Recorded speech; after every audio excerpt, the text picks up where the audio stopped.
The government of India has approved the execution model. That means the development of prototype for AMCA, Advanced Medium Combat Aircraft, in an effort to advance its indigenous defense manufacturing capabilities. This AMCA project will be led by the Aeronautical Development Agency in collaboration with other private industries.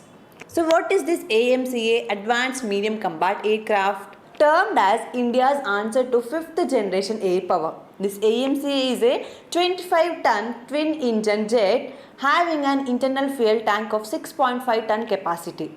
Its advanced stealth features will enable it to meet the complex and emerging problems in the modern warfare.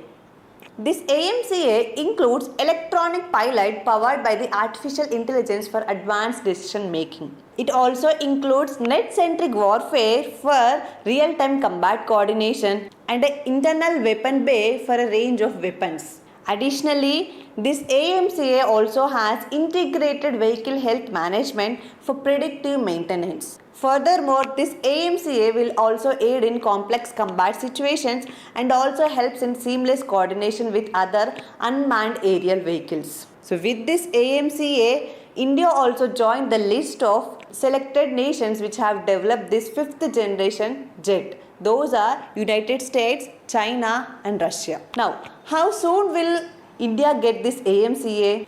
The project for this AMCA was started way back in the 2024 when decided by the Cabinet Committee of Security by approving a 5 prototype of these 5th generation jets. And this project prototype is to be completed by the 2028 to 2029, but the real induction of this 5th generation jet will be done in the year 2035.